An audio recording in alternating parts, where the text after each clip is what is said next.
Okay, my name is Gyang Dudu Dalyop. I am a retired customs officer. I retired as a deputy superintendent of customs 2018, having served at various formations, departments within the system. And so I am back home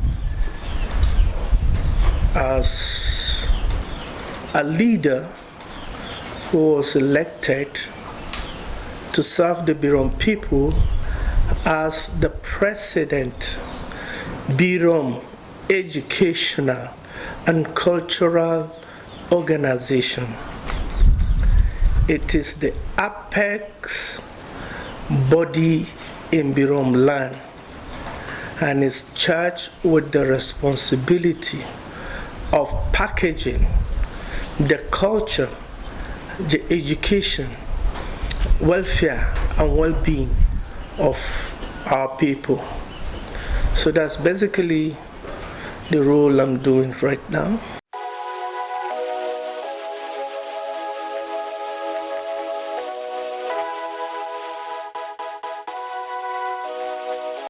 Yes, I schooled,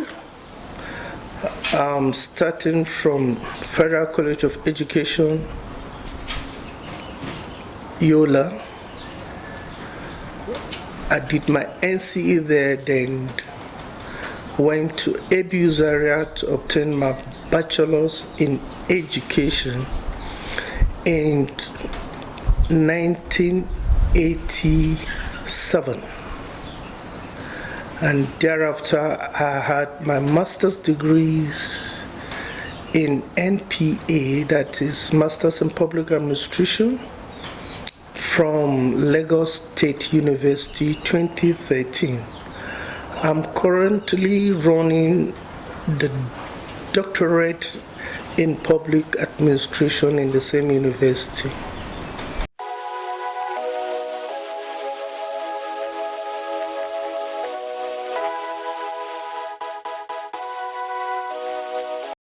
Yeah, I'm married. I have 4 children. It's 3 boys and a girl.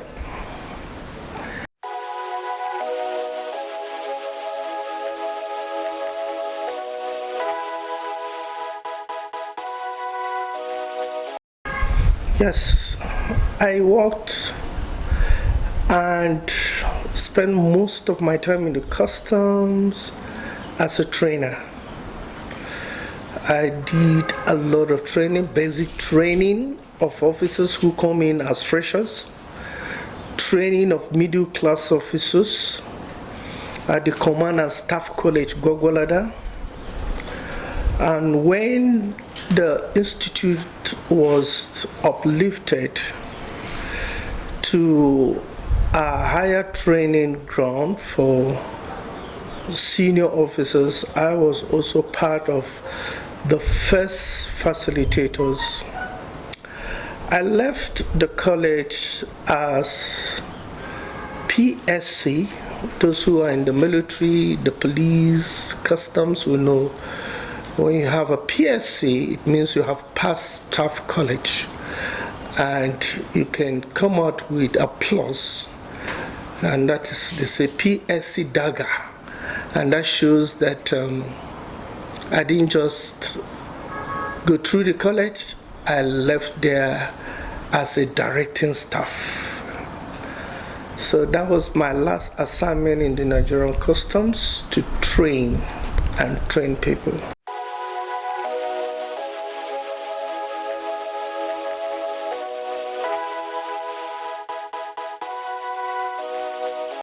It's a challenging experience.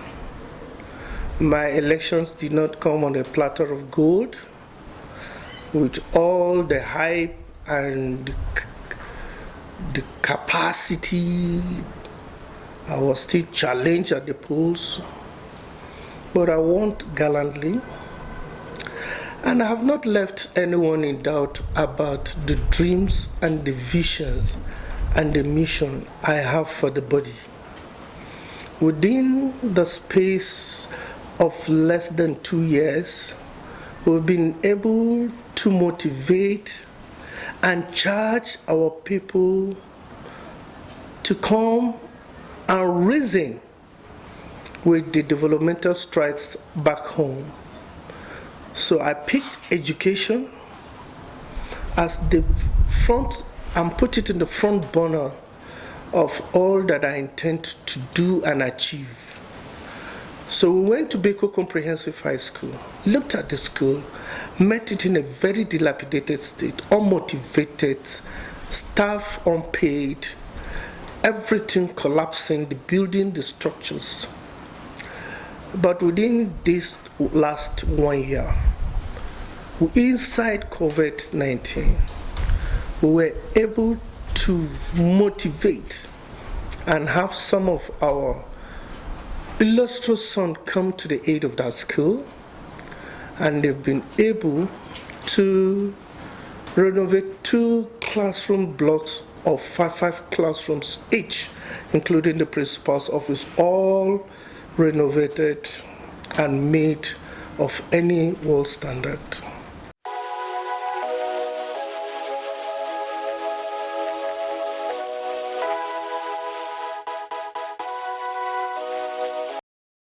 Well, Plateau stayed the way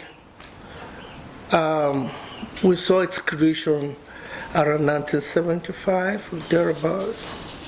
Yeah, I remember I was a beneficiary of that creation when Benue and Plateau were separated. Employments came, and some of us who could not further our basic education were able to work and raise money and went back to school. So it created an opportunity, it brought in development, and we saw a lot of creative acts and work. And I want to single out J.D. Gumwalk for his vision. He brought a lot of creativity, a lot of passion, and a lot of developmental strides. If you go to the Plateau State Secretariat, as young men would just, because of the class of that structure, we used to, I grew up in Chonyap. Chonyap is by Dogondusi. We do trek from there to the Secretariat just to go and see the beauty of that architectural work. And we were made to understand that it was one of our local architects that even designed the Secretariat. And that is how fantastic we were back in those days. And today, what do we have on ground as legacies? What do we have going on in the state? Today, Plateau is one of the unsaved environments in the nation.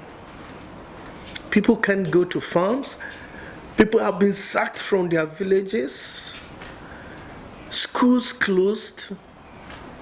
People in IDPs. Youth unemployment, youth restiveness, kidnappings. A lot of things going on wrong. Widows on an increase who have nothing doing. We need to sit together and repackage this plateau and be sure that we have the plateau of our dreams as encapsulated by the previous leaders in the land, those who saw it and ran with it. We need to do a flashback on the plateau. There's a lot of work to be done.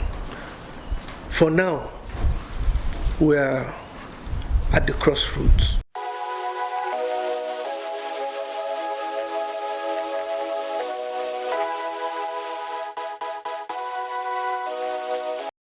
One of the things, if I am to stand in the position of the governor, is to reduce the cost of running government. There's too much expenditure in running government in this part of the world. We don't have money, and we have too many political positions. Doing what? Patronizing people. Let's create jobs. Let's bring in industries. Let's create enabling environment for investors to come. This over-dependence on government is what is killing us. No matter what you generate, it's like you are not generating anything. All these kind of mighty multinational companies, let's get them into the plateau. The plateau has so many things to achieve. Our weather is fantastic. We have a very good land. Anything you plant grows. Why can't you bring these mega agricultural establishments to come and put up something?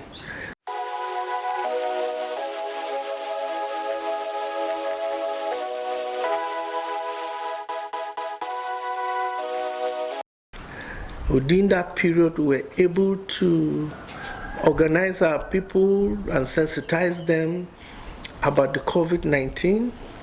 We also encourage people to go to the farm. Our people farm this year like no other.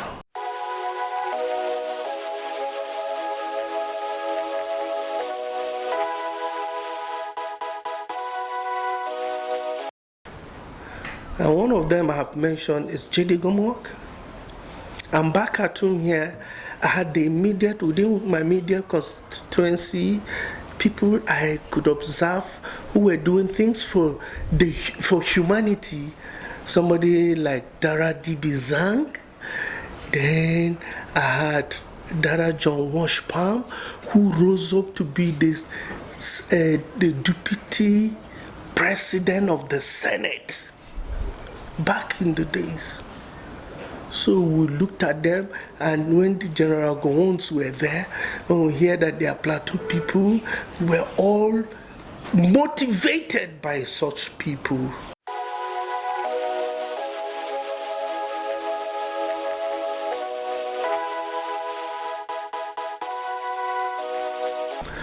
You see, I told you that I've been mentoring some young men for the past 6 years. We've been doing and working with them quietly because I told them that we are not political, we are not ambitious. We should work for the sake of humanity. And then one of them single-handedly went to his own village, mobilized funds, and sold uniform for all the pupils of his former primary school.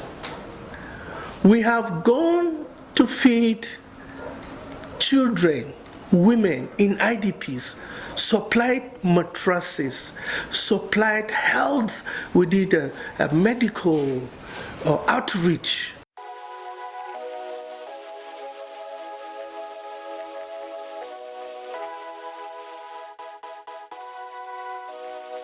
Yeah, I like to mingle. I like to talk to people, and I like scenarios where I have the advantage of meeting some young men. I'll give them my story so they will not lose hope on this life.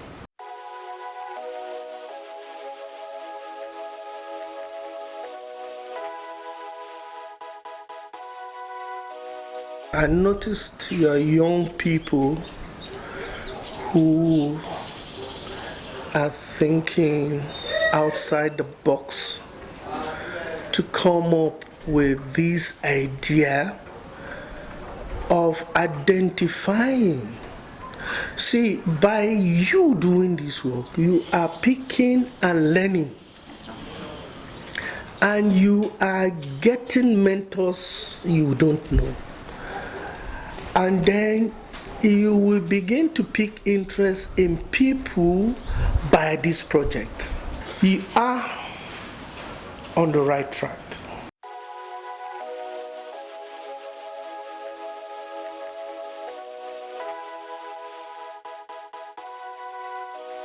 See, that award, I'm going to dedicate it to those who nominated me, who felt I am doing something, but right on my inside, I'm just being natural about the whole process of what I'm doing. I appreciate the award.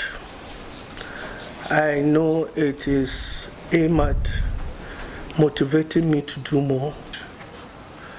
God bless you.